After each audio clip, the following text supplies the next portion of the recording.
저는 평생을 사실상 사회운동, 정치운동, 농민운동 이런 것들을 해왔습니다. 그런데도 불구하고 오늘날 운동권의 주류라고 하는 주사파 출신들, 그리고 학생운동 사람들, 그리고 또 좌파 사회운동 단체와는 선을 긋고 제 독자적으로 그렇게 살아왔습니다. 그러다 보니 나무위키에라는 데서 저를 소개하면서 이인영, 우상호, 오영식, 임종석과 같이 5인방으로 젊은 피 수혈로 민주당에 들어갔는데 운동권 주류는 아니었다 라고 그렇게 또 단서까지 달아놓고 있어요. 그래서 나무위키가 저를 주사파는 아니라고 그런 식으로 명백하게 설명을 해준 데 대해 고맙게 생각을 합니다. 자, 그런데 주류와 비주류의 부분에서 제가 하나 지금 이야기를 하고 싶은 거는, 제가 그럼 왜 운동권에서 철저히 비주류의 길을 스스로 걸었느냐. 아예 운동권을 하지 말지, 비주류로 운동권 할 바에야 학생회장도 못 되고 한총련 전대협 의장도 못 되고, 그 다음에 좌파들이 이제 대학을 나오면 언젠가는 졸업을 해야 되니까 깜빵에 가고 도망 다니다가 언젠가는 군대를 깜빵에서 때우고 졸업은 해야 될까? 평생 학교에 있을 수는 없잖아요. 그러니까 가들이 기어 나와서 만드는 게 뭡니까? 전국연합이니 전농이니 민노총이니 각종 사회단체 참여연대니 이런 거 다 만드는 거 아닙니까? 경실련이니 다 운동권들이 만들었죠. 그런데 여기서 이제 문제의 핵심은 어디에 있습니까? 그것도 또 자기들끼리 해요. 그래서 저는 평생 사회운동 이런 걸 해오면서 제 혼자서 개척해 왔지, 한 번도 기존의 그 운동권의 주류들이 만들어 놓은 틀에 근처에 가지 못했습니다. 그러니까 저를 바라보는 운동권의 주류의 시각은 매우 독특한 놈이다, 독종이다라거나 또라이라거나 이렇게 비정상적으로 바라보겠죠. 제가 제 개인의 이야기를 이렇게 주저리 하는 이유는 뭔가 하면요, 저는 어딘가 그 사람들이 진보, 좌파 이런 거를 추구하는데 일상에서 본 그 사람들의 모습은 진보, 좌파하고는 거리가 있었어요. 왜?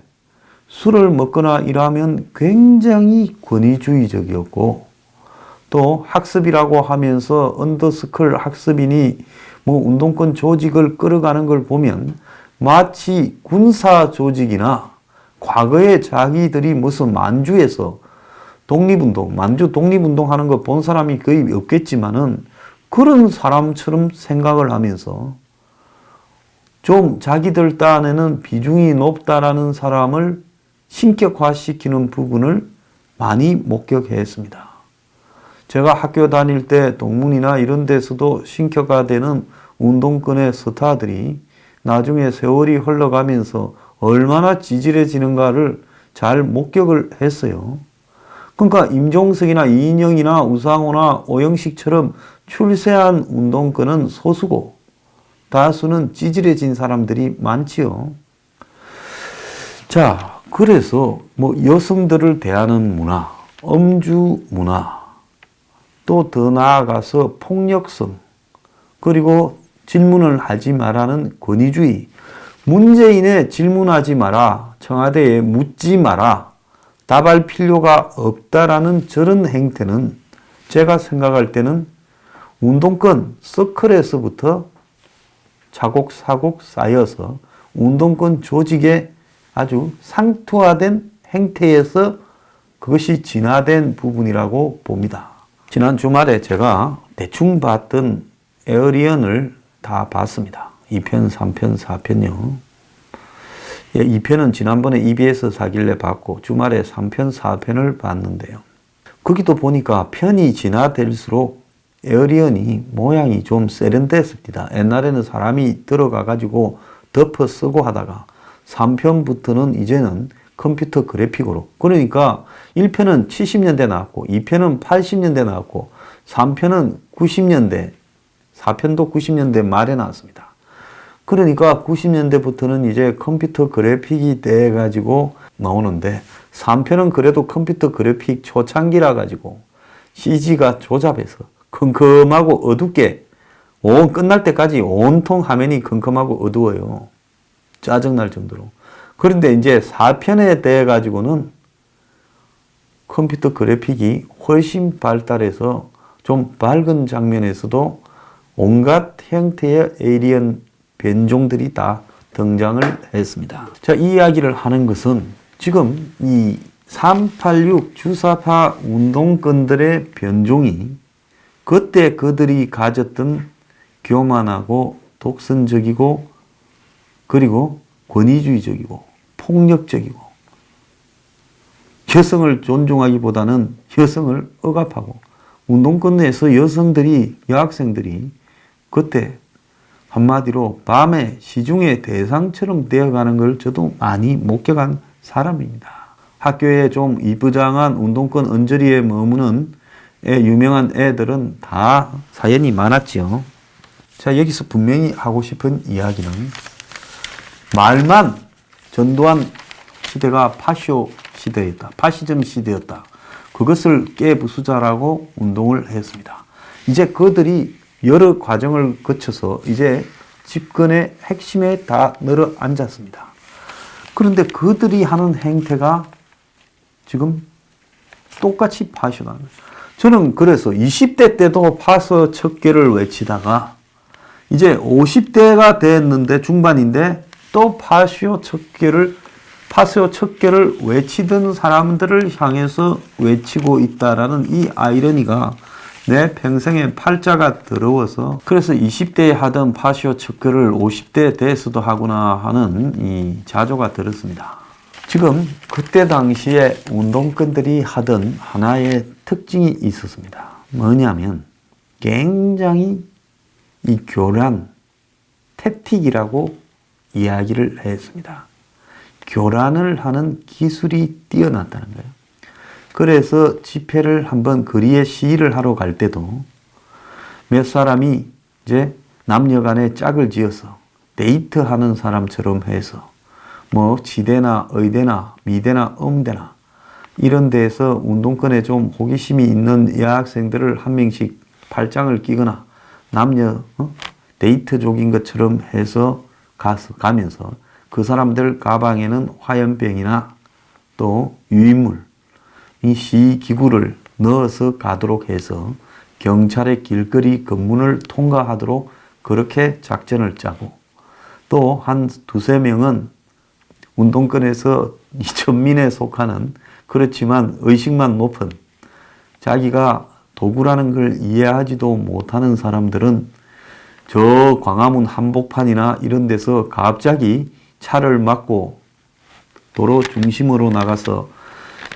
살인자 전두환을 처단하자 이렇게 외치면 이제 막 경찰이 잡으러 오지 않습니까? 그러면 그 친구는 이제 도망을 좀 가요.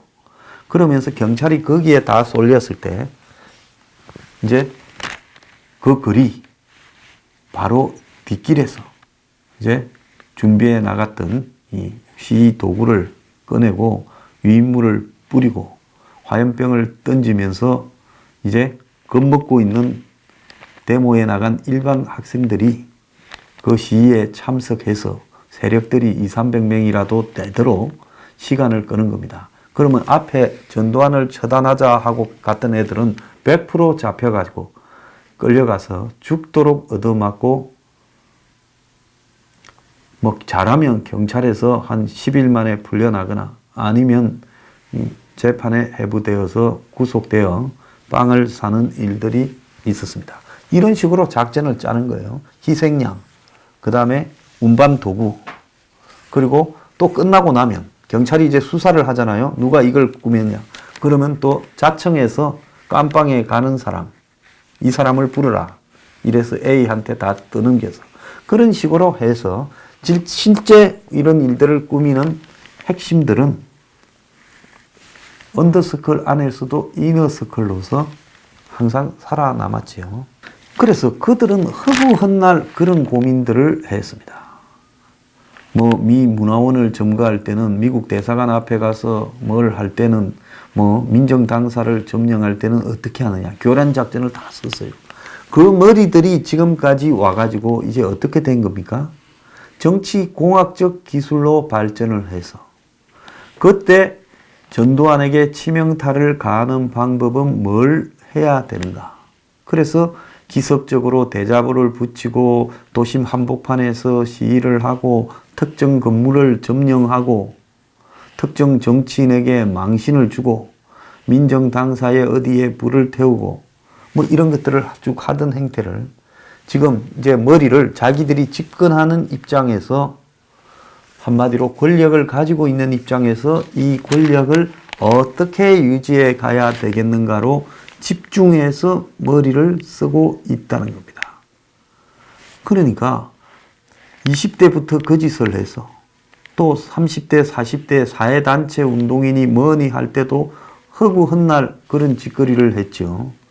그러니까 평생에 정치적 투쟁으로 머리를 쓰다 보니까 한때는 칼 끝이었는데 어느 날은 자신들이 칼자루를 잡고 있다 보니까 상대를 어떻게 괴롭혀야 꼼짝 말게 할 수 있다라는 부분에 통달을 한 겁니다.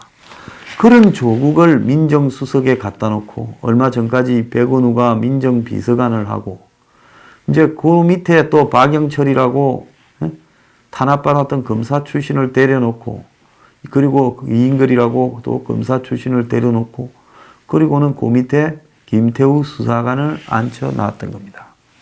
그러니까 이 조직을 밑에는 검찰이나 검사나 검찰 수사관이지만 위에 대가리들은 다 운동권들이지 않습니까? 그러니까 이들이 상대방을 조지는 방식을 검사와 수사관이라는 도구들을 이용해서 어떻게 조지는 게 낫는가. 그래서 문 정권은 처음부터 이것들이 탄핵을 당해가지고 꼼짝을 못하니까 다 죽여버리자, 초장에.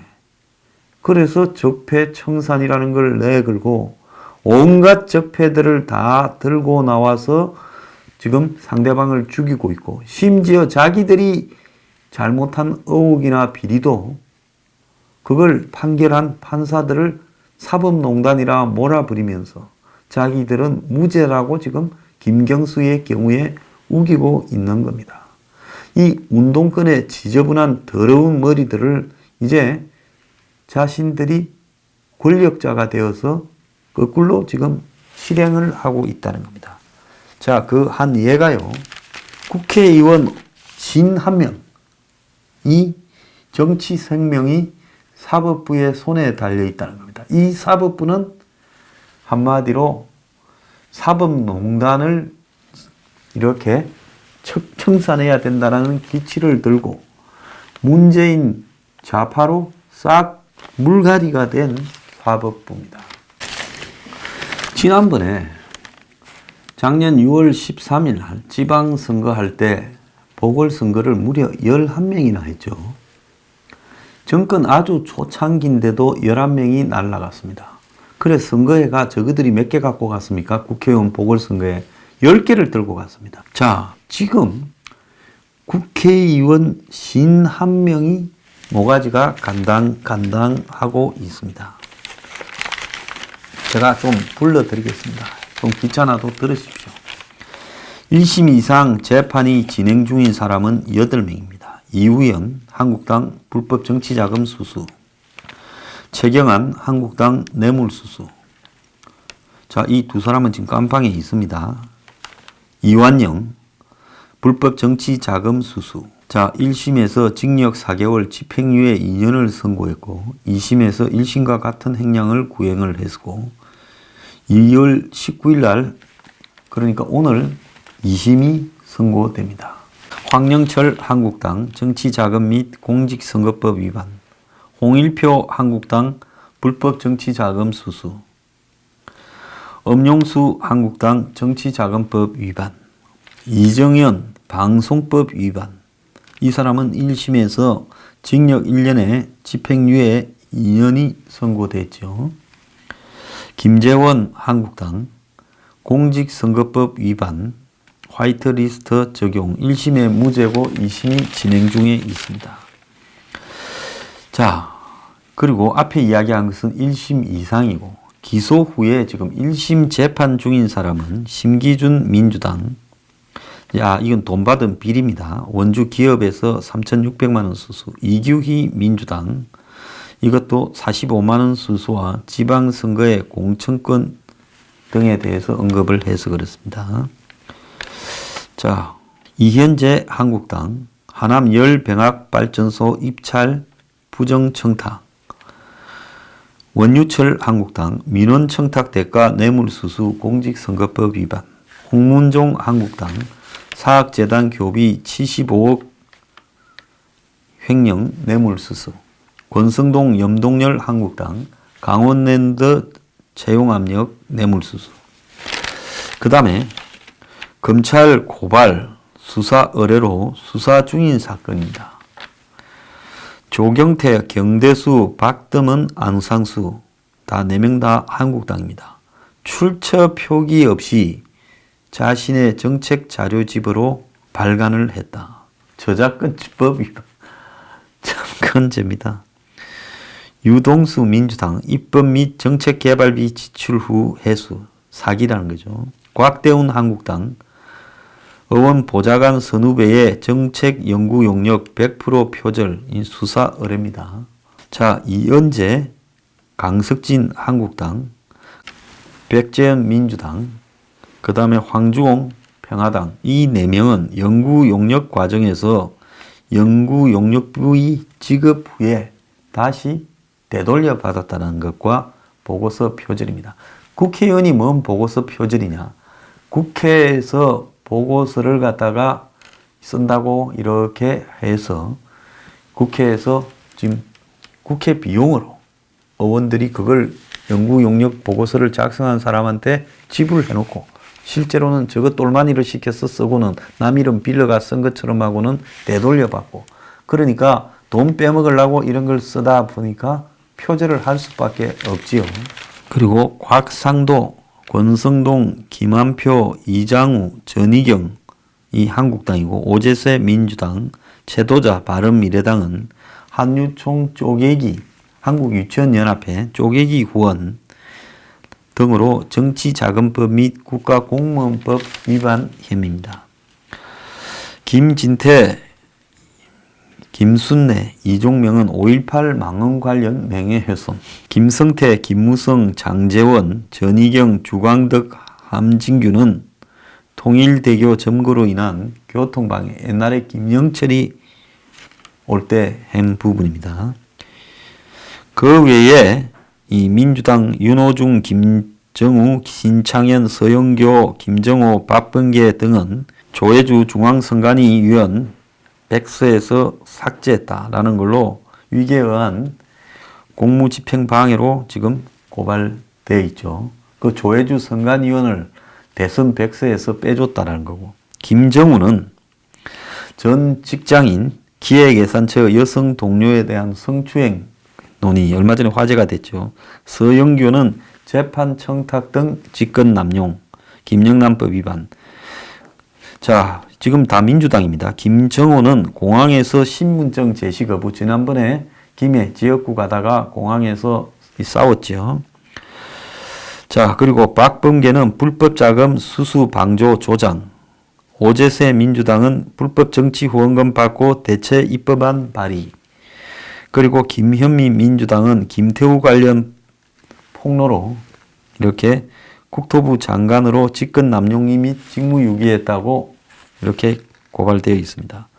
심재철 한국당은 정부 비공개 예산 자료 무단 열람 및 유출, 곽상도 한국당은 문 대통령 딸 의혹 제기, 허위 사실에 의한 명예훼손, 김성태는 딸 KT 부정 취업 압력, 장재원 한국당은 경찰에 미친 몽둥이가 약이라는 발언을 해서 경찰 모욕, 손혜원은 뭐 잘 아니까 말할 필요가 없겠습니다. 그리고 서청원은 건설 토목회사 임직원에게 북핵위기와 인사청문회 제도 연구 용역을 발주했다. 이래서 수사 의뢰가 되어 있다는 겁니다. 그래서 51명의 정치인이 지금 사법부에 넘어가 있다는 겁니다.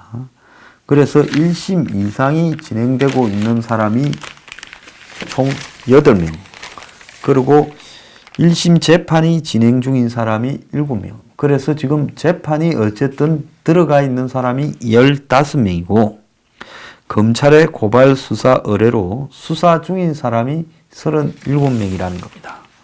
자, 이건 뭘 의미하는가 하면 문정권이 정치의 사법화, 즉 정치를 운동권이 과거 쓰던 꼼수대로 상대방의 약점을 잡아서 협박을 해서 끌고 가고 있다라는 겁니다. 여기 신한명 중에서 뭐 풀려날 사람도 절반 이상쯤 되겠지만은 심각하게 내몰려서 국회의원 배지가 왔다 갔다 할 사람도 절반쯤은 될 겁니다.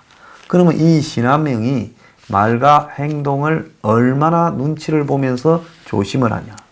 장제원이가 한국당에 얼마 전에 문재인이 PK 지역에 예타 없이 KTX고 깔아주고 가덕도도 어떻게 좀 해주겠다 이런 이야기 하러 부산에 갔었죠. 거기에 장제원만 한국당 의원으로 유일하게 그 자리에 갔고, 그리고 문 앞에서 좀 불쾌한 모습이 연출된 것 또한 결국은 이런 문제와 관련이 있을 거다라는 생각을 합니다.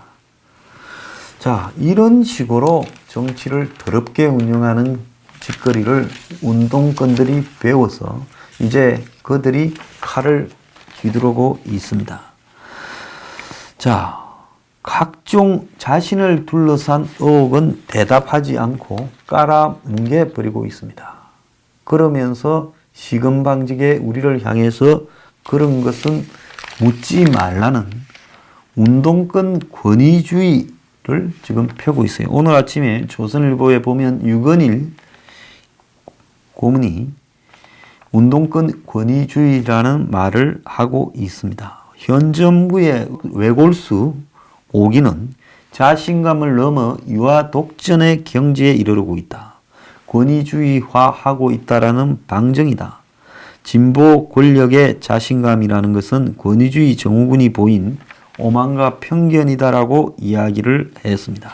자, 이들이 보이고 있는 권위주의 행태는 크게 나누면 배째라는 소리를 지금 하고 있고, 또 반대 진영에 대해서는 공갈과 협박으로 그들을 겁을 줍니다.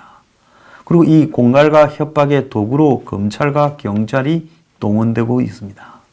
그리고 사법부까지 이제 상권 분립이 원칙이 무너지고 이 공갈과 협박에 가세하고 있습니다.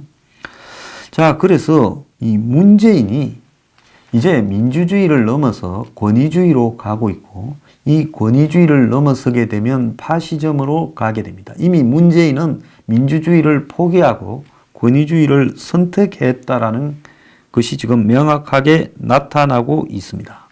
그러면 권위주의라는 것은 거구 우파에서만 나오는 거냐? 아니지요. 좌파도 권위주의가 나올 수 있다. 그것은 차베스나 베네수엘라의 마두로가 역력하게 보여주고 있는 거고, 시진핑이나 또 김정은이가 보여주고 있고, 지금 뭐 상당히 민주주의화 된 것처럼 보이는 베트남에서도 권위주의가 나타나고 있고 그렇습니다. 그래서 좌우에서 다 권위주의가 나올 수 있어요. 우리는 잘못한 게 없다. 잘못은 너네들이 저지르는 거고, 정치적 반대층이 야당이 저지르는 거고, 우리는 절대적으로 정의롭다라고 이야기를 하죠. 그리고 이들은 이걸 갖다가 실행해 가기 위해서 군이나 경찰이나 뭐 보안기구들을, 정보기구들을 자기 편으로 만들지요. 그 다음에는 무차별적인 사찰과 한마디로 압박을 이들 도구들을 통해서 이렇게 펴고 있지요. 그러고는 이제 법적으로 걸어서 이 신한명에 있어서 매우 불공정한 법 집행을 하겠지요. 안희정이나 이재명이나 이래 찍힌 사람들한테야 자기 편이라도 잔인하게 보복을 하려 하겠지만은, 한마디로 민주당 의원은 이 신한명 중에 대부분 빠져나올 거고 한국당 의원들만 남아서 대가를 치를 거다. 그래서 이 사법 재판을 불공정하게 하기 위해 지금 사법농단 사태를 갖다가 이야기를 하고 심지어 더 나아가서 김태우를 시켜서 민간인 사찰을 하고 블랙리스트들을 작성케 하고 더 나아가서 이 특감반이 물어온 자기 편의 비리는 덮고 남편만 조지고 이런 거 아니겠습니까? 그리고 마지막에는 제도를 갖다가 부정하게 조작한다고 언급하고 있습니다. 자, 이 제도를 부정하게 조작한다는 것은 한마디로 전 정권의 국정원이 댓글 조작한 것은 문제가 없고 이 정권에서는 아예 킹크랩을 돌려서 전 정권의 200배 이상을 심하게 했는데도 전 정권은 다 처벌을 하고 자신들은 잘못한 게 없다고 우기고 꼬리를 대통령 부부선 밑에서 잘라버리고 거기에 보고한 김경수까지도 지금 풀어내라고 떼거지를 쓰고 있습니다. 그래서 이 좌파들이 벌이고 있는 이러한 권위주의 파시즘화 경향을 방치했을 때는 나중에 곧바로 여러분들 앞에도 지금 칼날에 목이 들어올 거다. 그 대표적인 게 야동 금지시킨다 하면서 지금 인터넷 사찰하는 거 아니겠습니까?